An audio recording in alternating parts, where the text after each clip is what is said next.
Hi ಎಲ್ಲರಿಗೂ ನಮಸ್ಕಾರ. Welcome back to Manasa Babu vlogs. ಎಲ್ಲರೂ ಹೇಗಿದ್ದೀರಾ? ಚೆನ್ನಾಗಿದ್ದೀರಾ ಅಂತ ಅನ್ಕೊಂಡಿದ್ದೀನಿ. ನಾನು ಕೂಡ ತುಂಬಾ ಚೆನ್ನಾಗಿದ್ದೀನಿ. ಇವತ್ತು ಸಂಡೇ ಮಾರ್ನಿಂಗ್ ಇಂದ ವ್ಲಾಗ್ ಸ್ಟಾರ್ಟ್ ಮಾಡ್ತಿದ್ದೀನಿ. ಸಂಡೇ ಅಂದ್ರೆ ಸ್ವಲ್ಪ ಲೇಜಿ ಡೇ, ಸ್ವಲ್ಪ ಲೇಟ್ ಆಗಿ ಎದ್ದೇಳೋದು, ಲೇಟ್ ಆಗಿ ತಿಂಡಿ ಮಾಡೋದು ಎಲ್ಲ ಇರುತ್ತೆ. ಈಗ ಸ್ವಲ್ಪ ಲೇಟ್ ಆಗಿ ಎದ್ದು ಬಂದೆ. ಅದಾದ್ಮೇಲೆ ABC ಜ್ಯೂಸ್ ಮಾಡೋಣ ಅಂತ ಮಾಡ್ತಿದ್ದೀನಿ. ಆಪಲ್ಲು, ಬೀಟ್ರೂಟು, ಕ್ಯಾರೆಟು ಮೂರನ್ನು ಮಿಕ್ಸಿ ಜಾರಿಗೆ ಚಿಕ್ಕದಾಗಿ ಕಟ್ ಮಾಡಿ ಹಾಕಿ ಚೆನ್ನಾಗಿ ಗ್ರೈಂಡ್ ಮಾಡ್ಕೊಂಡು ಸೋಸ್ಕೊಂಡು ಅದಕ್ಕೆ ಸ್ವಲ್ಪ ನಿಂಬೆ ಹಣ್ಣು ಇಲ್ಲ ಅಂತ ಹೇಳಿದ್ರೆ ಜೇನುತುಪ್ಪನ ಸೇರಿಸ್ಕೊಂಡು ಕುಡಿಯೋದು. ನಿಮಗೆ ಲೆಮನ್ ಆಗಲ್ಲ ಅಂದ್ರೆ ಬೇಡ, ಜೇನುತುಪ್ಪ ಹಾಕೊಳ್ಳಿ. ಜೇನುತುಪ್ಪ ಬೇಡ ಅಂದ್ರೆ ಲೆಮನ್ ಹಾಕೊಳ್ಳಿ. ಇದ್ರಲ್ಲಿ ನೀವು ಇನ್ನ ಬೇಕಾದ್ರೆ ಶುಂಠಿನೂ ಹಾಕಿ ಗ್ರೈಂಡ್ ಮಾಡ್ಕೋಬಹುದು, ಅದು ಚೆನ್ನಾಗಿರುತ್ತೆ. ನಿಮಗ್ ನೋಡಿ ಯಾವ್ದು ನಿಮಗ್ ಕುಡಿಯೋಕೆ ಈಸಿ ಅಂತ ಅನ್ಸುತ್ತೆ ಅದನ್ನ ಹಾಕಿ ಗ್ರೈಂಡ್ ಮಾಡ್ಕೊಂಡು ಕುಡೀರಿ. ಮತ್ತೆ ಒಂದು ಬ್ಯೂಟಿ ಸೀಕ್ರೆಟ್ ಹೇಳ್ಬೇಕು ಅಂತ ನನಗ್ ಅನ್ಸಿದ್ ಹೇಳ್ತಾ ಇದ್ದೀನಿ. ಏನಂತ ಹೇಳಿದ್ರೆ, ನಾವ್ ಎಷ್ಟೇ costly products, creams, face wash ಎಲ್ಲ ಯೂಸ್ ಮಾಡಿದ್ರುನು ನಮಗೆ ಇನ್ಸ್ಟೆಂಟ್ ಆಗಿ ಗ್ಲೋ ಅಂತೂ ಬರೋದಿಲ್ಲ. ಅದು ಕ್ರೀಮ್ಸ್ ಎಲ್ಲ ಹಾಕ್ಬೇಕು ಮಾಯಿಶ್ಚರ್ ಆಗಿರಕ್ಕೆ. ಆದ್ರೆ ನಾವು ಏನ್ ಕುಡಿತೀವಿ, ಏನ್ ತಿಂತೀವಿ ಅದ್ರ ಮೇಲೆ ನಮ್ ಫೇಸ್ ಎಲ್ಲ ಗ್ಲೋ ಬರುತ್ತೆ. ಮತ್ತೆ ಡೈಲಿ ತುಂಬಾ ನೀರ್ ಕುಡಿಬೇಕು. ಮತ್ತೆ ಈ ತರ ಜ್ಯೂಸ್ಗಳು ಮಾಡ್ಕೊಂಡು ಕುಡಿತಾ ಇರ್ಬೇಕು. ಫ್ರೂಟ್ ಜ್ಯೂಸು, ವೆಜಿಟೇಬಲ್ಸು ಎಲ್ಲಾನು ದಿನನಿತ್ಯ ಜೀವನದಲ್ಲಿ ನಾವು ಎಷ್ಟು ಸೇವಿಸ್ತೀವಿ ಅಷ್ಟು ನಮಗೆ ಆರೋಗ್ಯನೂ ಚೆನ್ನಾಗಿರುತ್ತೆ, ಸ್ಕಿನ್ನು ಗ್ಲೋ ಬರುತ್ತೆ. ನೀವು ಟ್ರೈ ಮಾಡಿಲ್ಲ ಅಂದ್ರೆ ಈ ತರ ಟ್ರೈ ಮಾಡಿ ನೋಡಿ. ನಾವು ಈ ತರ ಸ್ಕಿನ್ ಗ್ಲೋ ಬಂದಿಲ್ಲ ಅಂತ ಹೇಳಿ ಬೇರೆ ಪ್ರಾಡಕ್ಟ್ ನ ತಗೊಂಡು ಯೂಸ್ ಮಾಡೋ ಬದಲು ಅದೇ ದುಡ್ಡಿಂದ ವೆಜಿಟೇಬಲ್ಸ್ ತಗೊಳ್ಳಿ. ಮತ್ತೆ ಫ್ರೂಟ್ ಜ್ಯೂಸ್ಗಳು, ಈ ತರ ಬೀಟ್ರೂಟು ಮತ್ತೆ ಕ್ಯಾರೆಟ್, ಆಪಲ್ ಅದೆಲ್ಲ ಸೇರಿಸ್ಕೊಂಡು ಡೈಲಿ ಜ್ಯೂಸ್ ಮಾಡಿ ಕುಡೀರಿ. ಯಾಕೆ ಗ್ಲೋ ಬರಲ್ಲ ಅಂತ ನೀವೇ ಒಂದ್ಸಲಿ ಯೋಚನೆ ಮಾಡಿ ನೋಡಿ. ಅದು ಇದು ಕ್ರೀಮ್ ಹಾಕ್ಬೇಕು, ಬಟ್ ಅದೆಲ್ಲ ಮೇಲ್ ಮಾತ್ರ ಅಷ್ಟೇನೆ. ನಾವು ಒಳಗ್ ಏನ್ ತಗೋತೀವಿ ಅದ್ರ ಮೇಲೆ ನಮ್ ಸ್ಕಿನ್ ಎಷ್ಟು ಚೆನ್ನಾಗಿರುತ್ತೆ ಅಂತ. ಈ ಜ್ಯೂಸ್ ನ ಡೈಲಿ ಒಂದೊಂದ್ ಗ್ಲಾಸ್ ಬೆಳಿಗ್ಗೆ ಕುಡ್ದಿ ನೋಡಿ, ನಿಮಗೇನೆ ನಿಮ್ ಸ್ಕಿನ್ ಎಷ್ಟು ಗ್ಲೋ ಬರುತ್ತೆ ಅಂತ ನೋಡಿ. ಒಂದ್ ದಿನ ಕುಡಿದ್ರೆ ಅಂತೂ ನಿಜವಾಗ್ಲೂನು ಗ್ಲೋ ಬರಲ್ಲ. ಆಮೇಲೆ ಒಂದ್ ದಿನ ಕುಡ್ದೆ ಬಂದೇ ಇಲ್ಲ ಅಂತ ಹೇಳ್ಬೇಡಿ. ಆಮೇಲೆ ಅದನ್ನ ದಿನನಿತ್ಯನು ಸೇವಿಸ್ತಾ ಬರ್ಬೇಕು. ಅದು ನಾವ್ ಯಾವ ಕ್ರೀಮ್ ಇರ್ಲಿ, ನಾವ್ ಯಾವ ಫೇಸ್ ವಾಶ್ ಏನ್ ಯೂಸ್ ಮಾಡಿದ್ರುನುವೆ ನಮಗೆ ಇನ್ಸ್ಟೆಂಟ್ ಆಗಂತೂ ರಿಸಲ್ಟ್ ಸಿಗಲ್ಲ. ಈ ತರ ನೀವು ಒಂದ್ಸಲಿ ಟ್ರೈ ಮಾಡಿ ನೋಡಿ. ನಿಜವಾಗ್ಲೂನು ಫೇಸ್ ಅಲ್ಲಿ ನಿಜವಾಗ್ಲೂ ಗ್ಲೋ ಬರುತ್ತೆ. ಡೈಲಿ ಈ ತರ ಒಂದ್ ಜ್ಯೂಸ್ ಮಾಡ್ಕೊಂಡು ಕುಡಿತಾ ಇರಿ. ಆಪಲ್ಲು ಇದ್ರ ಜೊತೆ ನೀವು ದಾಳಿಂಬ್ರೆ ಹಣ್ಣು, ನಿಮಗೆ ಏನ್ ಫ್ರೂಟ್ ಜ್ಯೂಸ್ ಕುಡೀರಿ, ಬೀಟ್ರೂಟ್ ಸೇರಿಸ್ಕೊಳ್ಳಿ. ಫೇಸ್ ಅಲ್ಲಿ ನಿಜವಾಗ್ಲೂನು ಗ್ಲೋ ಬಂದೇ ಬರುತ್ತೆ. ನಾವು ಕ್ರೀಮ್ ಯೂಸ್ ಮಾಡಿದ್ರೆ ಅದು ಕ್ರೀಮ್ ಬಿಟ್ಟಿದ ತಕ್ಷಣ ಗ್ಲೋ ಹೊರಟೋಗುತ್ತೆ. ಇದು ಹಾಗಲ್ಲ. ನಾವು ಇದನ್ನ ತಗೊಂಡ್ರೆ ಆರೋಗ್ಯಕ್ಕೂ ಒಳ್ಳೇದು, ಫೇಸ್ ಅಲ್ಲೂ ಗ್ಲೋ ಬರುತ್ತೆ. ಹಾಗೆ ನನಗನ್ಸಿದ್ ನಾನ್ ಹೇಳಿದೀನಿ. ನಿಮಗ್ ಹೇಗ್ ಅನ್ಸುತ್ತೋ ನೀವ್ ಹಾಗಿರಿ. ನನಗಿದು ಬೆಸ್ಟ್ ಅಂತ ಅನ್ಸುತ್ತೆ, ಅದಕ್ಕೆ ನಾನು ಇದನ್ನ ಫಾಲೋ ಮಾಡ್ತಿದ್ದೀನಿ. ಮತ್ತೆ ಬೆಳಿಗ್ಗೆ ABC ಜ್ಯೂಸ್ ಎಲ್ಲ ಕುಡ್ದಾಯ್ತು. ಈಗ ಟಿಫನಿಗೆ ರೆಡಿ ಮಾಡ್ಕೊತಿದ್ದೀನಿ. ಅವಲಕ್ಕಿ ಒಗ್ಗರಣೆ ಮಾಡ್ಕೊತಿದ್ದೀನಿ. ಅವಲಕ್ಕಿ ಯಾವತ್ತೂನು ಅವಲಕ್ಕಿ ಒಗ್ಗರಣೆಗೆ ಯಾವ ತರ ಅವಲಕ್ಕಿ ಬೇಕು ಅಂತ ಹೇಳಿದ್ರೆ, ಪೇಪರ್ ಅವಲಕ್ಕಿ, ಜಾಸ್ತಿ ಪೇಪರ್ ಅಲ್ಲ, ಮೀಡಿಯಂ ಅವಲಕ್ಕಿ ತಗೊಳ್ಳಿ. ಗಟ್ಟಿ ಅವಲಕ್ಕಿ ಅಂತೂ ತಗೋಬೇಡಿ, ಚೆನ್ನಾಗಿರಲ್ಲ. ಮೀಡಿಯಂ ಅವಲಕ್ಕಿ ತಗೊಂಡ್ರೆ ತುಂಬಾ ಚೆನ್ನಾಗಿ ಬರುತ್ತೆ. ಇದನ್ನ ನೀರಲ್ಲಿ ನೆನೆಸ್ಬೇಕು ಅಂತ ಏನಿಲ್ಲ, ತೊಳೆದಿಟ್ಬಿಟ್ರೆ ಸಾಕು. ನಾವು ಒಗ್ಗರಣೆ ಹಾಕೋ ಅಷ್ಟರಲ್ಲೇ ಚೆನ್ನಾಗಿ ನೆನ್ಕೊಳ್ಳುತ್ತೆ. ನೀವು ಒಂದ್ಸಲಿ ಈ ತರ ಅವಲಕ್ಕಿಲ್ ಟ್ರೈ ಮಾಡಿಲ್ಲ ಅಂದ್ರೆ ಟ್ರೈ ಮಾಡಿ ನೋಡಿ, ತುಂಬಾ ಚೆನ್ನಾಗಿ ಬರುತ್ತೆ. ನಾನ್ ಮೊದ್ಲು ಗಟ್ಟಿ ಅವಲಕ್ಕಿಲ್ ಮಾಡ್ತಿದ್ದೆ. ನನಗ್ ಯಾಕೋ ತುಂಬಾ ಒಂಥರ ನೀರ್ ಜಾಸ್ತಿ ಆಗ್ಬಿಟ್ಟಿರೋದು, ಅದನ್ನ ಹಿಂಡ್ಬೇಕಿತ್ತು. ಅದಕ್ಕೆ ಅದನ್ನೆಲ್ಲ ಬಿಟ್ಟು ಮೀಡಿಯಂ ಅವಲಕ್ಕಿ ತಗೋತೀನಿ. ಅದನ್ನ ಸ್ವಲ್ಪ ನೀರಲ್ಲಿ ತೊಳೆದು ಇಟ್ಬಿಟ್ರೆ ಸಾಕು, ಚೆನ್ನಾಗಿ ನೆನ್ಕೊಳ್ಳುತ್ತೆ ಒಗ್ಗರಣೆ ಹಾಕೋ ಅಷ್ಟರಲ್ಲಿ. ಈಗ ಅವಲಕ್ಕಿನೂ ರೆಡಿ ಆಯ್ತು. ಲಾಸ್ಟಿಗೆ ಕೊತ್ತಂಬರಿ ಮತ್ತೆ ತೆಂಗಿನಕಾಯಿ, ನಿಂಬೆ ಹಣ್ಣು ಸೇರಿಸ್ಕೊಂಡ್ರೆ ತುಂಬಾ ಚೆನ್ನಾಗಿರೋ ಟೇಸ್ಟಿ ಆಗಿರೋ ಅವಲಕ್ಕಿ ರೆಡಿ ಆಗಿರುತ್ತೆ. ನಾನು ಅವಲಕ್ಕಿ ಜೊತೆ ಫಿಲ್ಟರ್ ಕಾಫಿ ರೆಡಿ ಮಾಡ್ಕೊಂಡಿದ್ದೆ. ಬಾಬುಗೆ ಫಿಲ್ಟರ್ ಕಾಫಿ ಅಂದ್ರೆ ತುಂಬಾ ಇಷ್ಟ ಆಗುತ್ತೆ. ನನಗೇನ್ ಅಷ್ಟೊಂದು ಕುಡಿಬೇಕು ಅಂತ ಅನ್ಸಲ್ಲ, ಬಟ್ ರೇರ್ ಆಗಿ ಕುಡಿತೀನಿ ನಾನು, ಯಾವಾಗಾದ್ರೂ ಒಂದ್ಸಲಿ. ಬಿಸಿ ಬಿಸಿ ಅಂತೂ ಕುಡಿಯಲ್ಲ, ಸ್ವಲ್ಪ ತಣ್ಣಗಾದ್ಮೇಲೆನೆ ಕುಡಿತೀನಿ. ಯಾರೆಲ್ಲ ನನ್ ತರಾನೇ ಮಾಡ್ತೀರಾ ಕಾಫಿ ಲವರ್, ಟೀ ಲವರ್ ಇಲ್ಲ ಅಂತ ಹೇಳಿ. ತುಂಬಾ ಜನ ಕಾಫಿ, ಟೀಗೆಲ್ಲ ಅಡಿಕ್ಟ್ ಆಗೋಗಿದ್ದಾರೆ. ಬೆಳಿಗ್ಗೆ ಸಾಯಂಕಾಲ ಆಯ್ತು ಅಂತ ಹೇಳಿದ್ರೆ ಕಾಫಿ, ಟೀ ಬೇಕೇ ಬೇಕು. ನನಗಂತೂ ಹಂಗ ಅನ್ಸೋದು ಇಲ್ಲ, ಕುಡಿಬೇಕು ಅಂತ ಅನ್ಸಲ್ಲ. ಬಟ್ ಯಾವಾಗೋ ಒಂದೊಂದ್ ಸರಿ ಕುಡಿತೀನಿ ಅಷ್ಟೇ. ಬಾಬುಗ್ ಮಾತ್ರ ಒಂದಿನಕ್ಕೆ 2-3 ಸಲಿ ಕಾಫಿ, ಟೀ ಅಂತೂ ಬೇಕೇ ಬೇಕು. ಅವಲಕ್ಕಿ ತಿಂತ ಕಾಫಿ ಕುಡಿತಿದ್ರೆ ಚೆನ್ನಾಗಿರುತ್ತೆ ಅಂತ ಬಾಬುಗೂ ಮಾಡ್ಕೊಟ್ಟಿದ್ದೆ. ನಾನು ಹಾಗೇನೆ ಕಾಫಿ ಕುಡಿತಾ ಕುಡಿತಾ ಅವಲಕ್ಕಿ ತಿಂದೆ. ನಿಮ್ಗೆಲ್ಲ ಈ ಕಾಂಬಿನೇಷನ್ ಇಷ್ಟನಾ ಅಂತ ಕಮೆಂಟ್ ಮಾಡಿ. ನಾನ್ ಮೊದ್ಲು ಅವಲಕ್ಕಿ ತಿಂತಾನೆ ಇರ್ಲಿಲ್ಲ. ಗಟ್ಟಿ ಅವಲಕ್ಕಿಲಿ ಚೆನ್ನಾಗ್ ಬರ್ತಾ ಇರ್ಲಿಲ್ಲ ಅವಲಕ್ಕಿ ಒಗ್ಗರಣೆ. ಅದಕ್ಕೆ ಅಷ್ಟೊಂದ್ ಇಷ್ಟಾನೇ ಆಗ್ತಾ ಇರ್ಲಿಲ್ಲ. ಆಮೇಲೆ ಒಂದ್ಸಲಿ ಮೀಡಿಯಂ ಅವಲಕ್ಕಿಯಿಂದ ಟ್ರೈ ಮಾಡ್ದೆ. ತುಂಬಾ ಚೆನ್ನಾಗ್ ಆಗ್ತಿದೆ. ಅದಕ್ಕೆ ನಾನು ಯಾವಾಗ್ಲೂನು ಇದ್ರಿಂದಾನೇ ಮಾಡ್ತೀನಿ. ಅದಕ್ಕೆ ನಂಗೆ ಇದ್ರಲ್ಲಿ ತುಂಬಾ ಇಷ್ಟ ಆಗ್ತಿದೆ. ಒಂದು ವೀಕ್ಲಿ ಒನ್ಸ್ ಅಂತೂ ಉಪ್ಪಿಟ್ಟು ಮತ್ತೆ ಮಾಡ್ತೀನಿ. ಉಪ್ಪಿಟ್ಟು ಬಾಬುಗ್ ತುಂಬಾ ಇಷ್ಟ. ಅದಕ್ಕೆ ಉಪ್ಪಿಟ್ಟು ಮಾಡ್ತೀನಿ. ನನ್ಗೂ ಉಪ್ಪಿಟ್ಟು ಅಂದ್ರೆ ಸ್ವಲ್ಪ ಇಷ್ಟನೇ ಇಲ್ಲ. ಇಬ್ರು ಬೇರೆ ಏನಾದ್ರು ಮಾಡ್ಕೊಂಡು ತಿಂತೀವಿ. ಇಲ್ಲ ಅದೇ ತಿನ್ಬೇಕು ಅಂತ ಹೇಳಿದ್ರೆ ಅದ್ರಲ್ಲಿ ಮೊಸರು ಹಾಕೊಂಡು ತಿಂತೀವಿ. ಅವಲಕ್ಕಿ ಅಂತೂ ನನಗೀಗ ಇಷ್ಟ ಆಗಿದೆ. ಅದಕ್ಕೆ ಅವಲಕ್ಕಿ ತಿಂತಿದ್ದೀನಿ.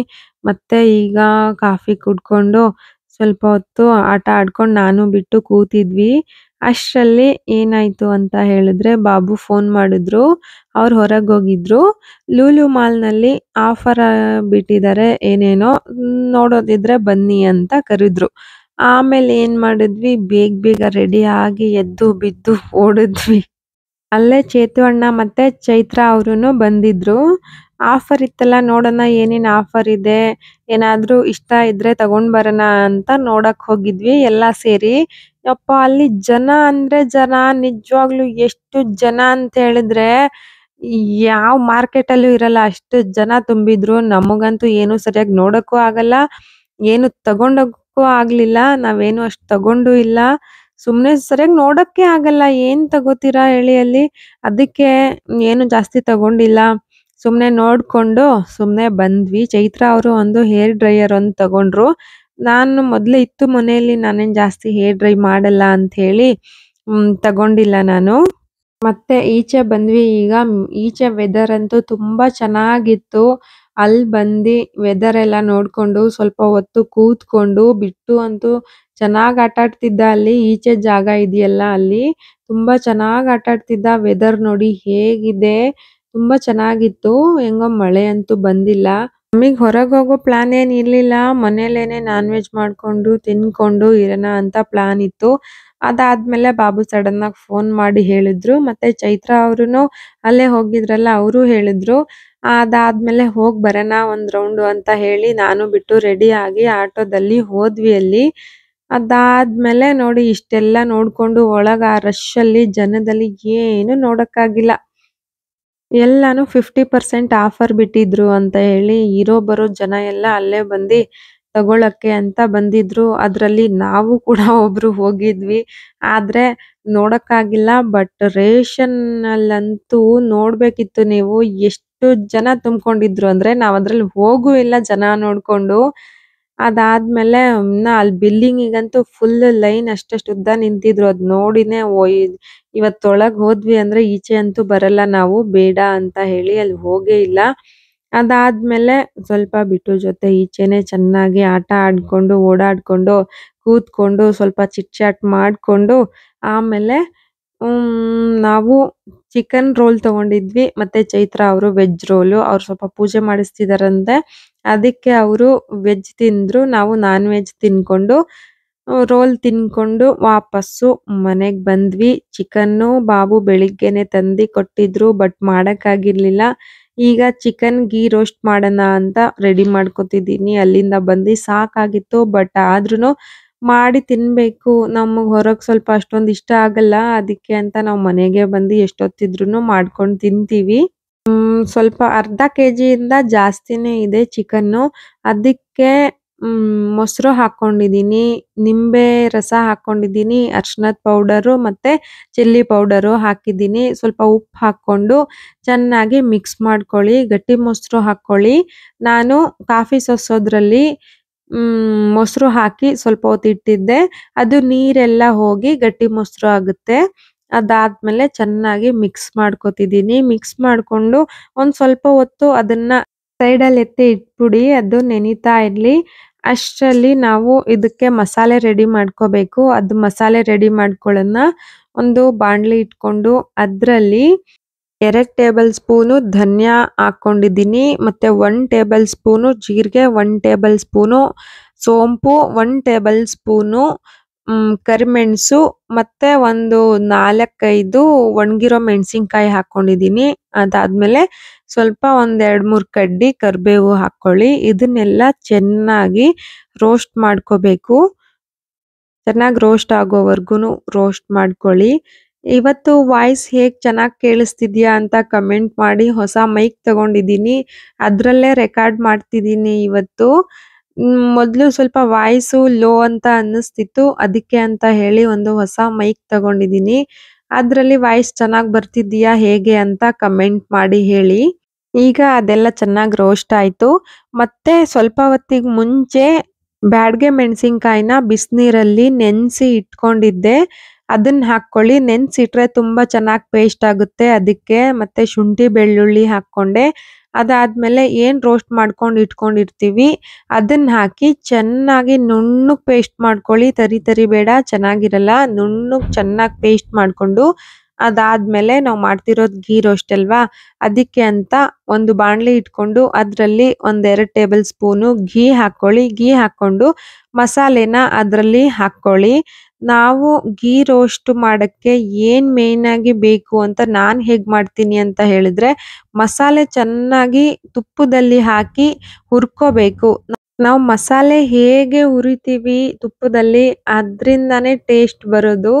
ನಾನು ಚೆನ್ನಾಗಿ ಸ್ವಲ್ಪ ಹುರ್ಕೊಂಡೆ. ಅದಾದ್ಮೇಲೆ ಇನ್ನ ಸ್ವಲ್ಪ ತುಪ್ಪ ಹಾಕಿ ಮಿಕ್ಸ್ ಮಾಡ್ಕೊತಿದ್ದೀನಿ. ನೀವು ಅಷ್ಟೇ ಸ್ವಲ್ಪ ತುಪ್ಪ ಕಮ್ಮಿ ಆಯ್ತು ಅಂತ ಹೇಳಿದ್ರೆ ಮಧ್ಯ ಸೇರಿಸ್ಕೊಂಡು ಚೆನ್ನಾಗಿ ಹುರ್ಕೋಬಹುದು, ಅದೇನ್ ತೊಂದ್ರೆ ಇಲ್ಲ. ಈಗ ನೋಡಿ ಕಲರ್ ಚೇಂಜ್ ಆಯ್ತು. ಮತ್ತೆ ಹೇಗಿದೆ, ನೀವು ಮಸಾಲೆ ಹಾಕ್ದಾಗ ಮಿಕ್ಸಿ ತೊಳೆದು ಹಾಕ್ತೀನಿ ಅಂತ ನೀರೆಲ್ಲ ಹಾಕ್ಬೇಡಿ ಈಗ್ಲೇನೆ. ಅದು ನೀರೆಲ್ಲ ಜಾಸ್ತಿ ಆದ್ರೆ ಮಸಾಲೆ ಹುರಿಯೋದು ಸ್ವಲ್ಪ ಜಾಸ್ತಿ ಹೊತ್ತಾಗುತ್ತೆ. ನಾನು ಏನ್ ಮ್ಯಾರಿನೇಟ್ ಮಾಡಿ ಇಟ್ಕೊಂಡಿದ್ದೆ ಚಿಕನ್ನು, ಅದನ್ನ ಕುಕ್ಕರಲ್ಲಿ ಹಾಕಿ ಒಂದ್ 2-3 ವಿಸಿಲ್ ಬರಿಸ್ಕೊಂಡು ಅದಾದ್ಮೇಲೆ ಚೆನ್ನಾಗಿ ಹುರ್ಕೊಂಡಿರೋ ಮಸಾಲೆಲಿ ಹಾಕ್ತಾ ಇದ್ದೀನಿ. ನಿಮಗ್ ಟೈಮ್ ಇದೆ ಅಂತ ಹೇಳಿದ್ರೆ ನೀವು ಮಸಾಲೆ ಹಾಕ್ತಿರಲ್ಲ ಅವಾಗ್ಲೇನೆ ಚಿಕನ್ನು ಹಾಕಿ ರೋಸ್ಟ್ ಮಾಡ್ಕೋಬಹುದು, ಬೇಯಿಸ್ಕೋಬಹುದು ಚೆನ್ನಾಗಿ. ನನಗೆ ಟೈಮ್ ಇರ್ಲಿಲ್ಲ, ಅದಕ್ಕೆ ಅಂತ ಹೇಳಿ ನಾನು ಬೇಯಿಸ್ಬಿಟ್ಟು ಹಾಕ್ತೆ. ಏನು ಟೇಸ್ಟ್ ಅಂತೂ ಡಿಫ್ರೆನ್ಸ್ ಅಂತೂ ಆಗಲ್ಲ, ಸೇಮ್ ಟೇಸ್ಟೇ ಇರುತ್ತೆ. ಈಗ ಚೆನ್ನಾಗಿ ಹುರಿದಾಯ್ತು. ಈಗ ಲಾಸ್ಟಲ್ಲಿ ಸ್ವಲ್ಪ ತುಪ್ಪ ಹಾಕಿ ಇದನ್ನ ಒಂದ್ ಸ್ವಲ್ಪ ಮಿಕ್ಸ್ ಮಾಡ್ಕೋತಿದ್ದೀನಿ. ಚಿಕನ್ ಹಾಕಿನೂ ಸ್ವಲ್ಪ ನೋಡಿ ಸೈಡಲ್ಲೆಲ್ಲ ಎಣ್ಣೆ ಬಿಡೋವರ್ಗುನು ಚೆನ್ನಾಗಿ ಹುರ್ಕೊಂಡ್ರೆ ಚಿಕನ್ ಘೀ ರೋಸ್ಟ್ ರೆಡಿ ಆಯ್ತು. ಮತ್ತೆ ಈ ವಿಡಿಯೋ ಇಲ್ಲಿಗೆ ಮುಗಿಸ್ತಿದ್ದೀನಿ. ನಿಮಗೆಲ್ಲ ಇಷ್ಟ ಆಗಿದ್ರೆ ಪ್ಲೀಸ್ ಲೈಕ್, ಶೇರ್, ಕಮೆಂಟ್ ಮಾಡಿ. ಸಿಗೋಣ ಮುಂದಿನ ವಿಡಿಯೋದಲ್ಲಿ. ಬಾಯ್.